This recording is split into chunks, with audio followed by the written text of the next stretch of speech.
Okay, one skill you need to do in the new study guide is you need to be able to evaluate the effectiveness of monetary policy. So what I mean by that is how effective has monetary policy been in achieving our main goal, which is domestic economic stability. So is monetary policy effectively, through the different channels, helping to keep inflation under control, promote economic growth, and achieve full employment? And the best way to answer these questions is to focus on some of the strengths and some of the weaknesses and some of the signs that they have achieved their goal and some of the signs that perhaps it's becoming harder to achieve this goal. So the effectiveness of monetary policy in recent years. The signs that monetary policy has been effective.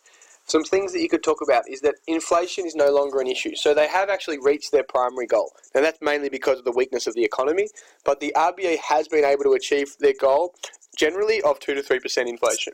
Sometimes we've dropped below that, but we haven't experienced inflation above that over the last few years. So you would say they've been relatively successful in keeping inflation under control.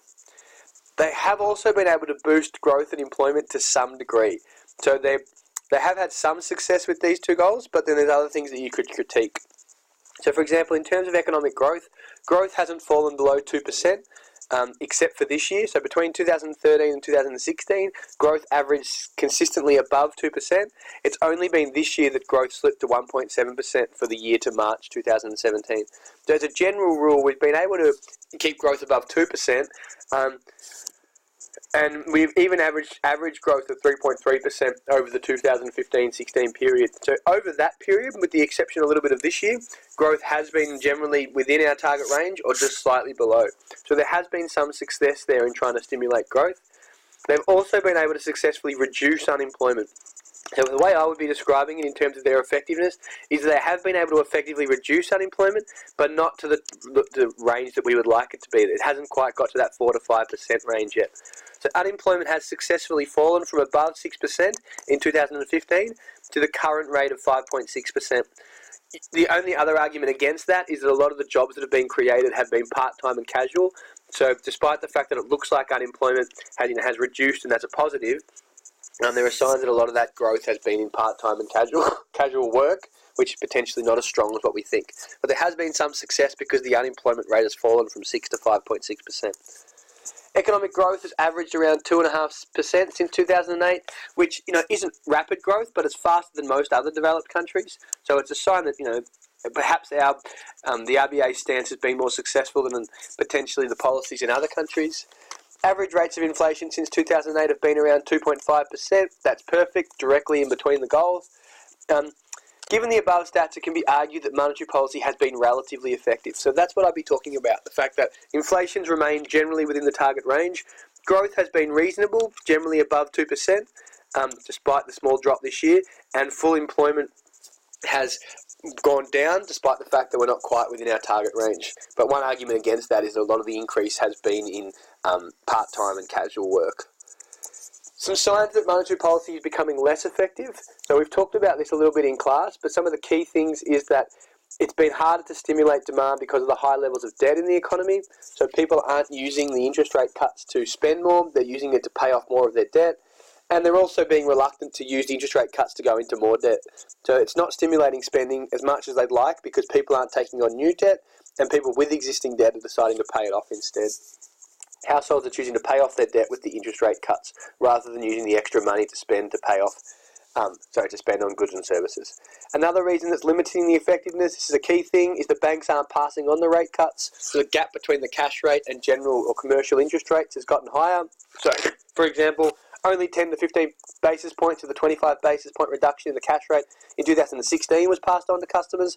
This has forced the RBA to be even more expansionary in their pursuit of stronger growth and stronger aggregate demand. Lower interest rates are actually hurting net savers as well. This is a really key thing to talk about. So despite, not only are the banks not passing on the rate cuts and people choosing to deleverage, but it's also actually having a negative impact on people that have built up savings over time.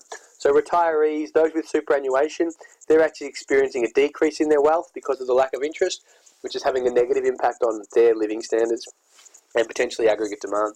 This is leading to a reduction in consumption, perhaps outweighing the extra demand from lenders.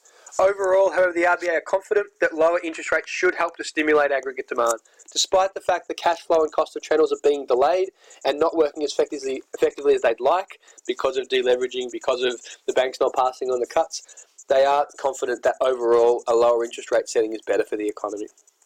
So here's a question, just a way to go about it. To analyse the effectiveness of monetary policy in recent years in helping to achieve domestic economic stability. In your answer, provide arguments as to why it has been effective and factors limiting its effectiveness. So define domestic economic stability. It's a period of achieving strong and sustainable growth, full employment and low inflation. And the RBA, or interest rates, are the main weapon for trying to achieve domestic economic stability. In terms of achieving these goals, inflation has been a minimal issue, with the headline inflation rate generally below the target range over the last 5 years. So it generally is succeeding in that inflationary goal, so you'd give that a tick. The RBA's expansionary stance has helped to boost growth and employment, so you could talk about how growth has generally been above 2% and has averaged 3.3% over the 2015-16 period, which is quite good.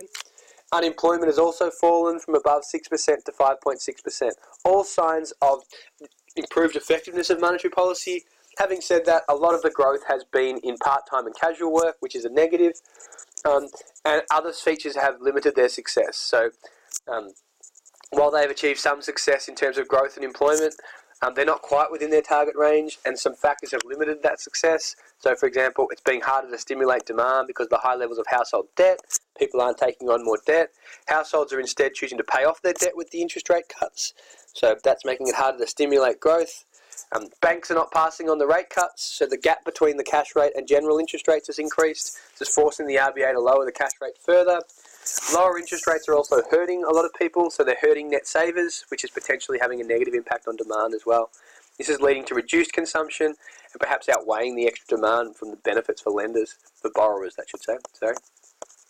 Overall, however, the RBA are confident lower interest rates still help stimulate aggregate demand through the different channels, but perhaps monetary policy is not working as effectively as in the past. That's a good way to sum up your answers.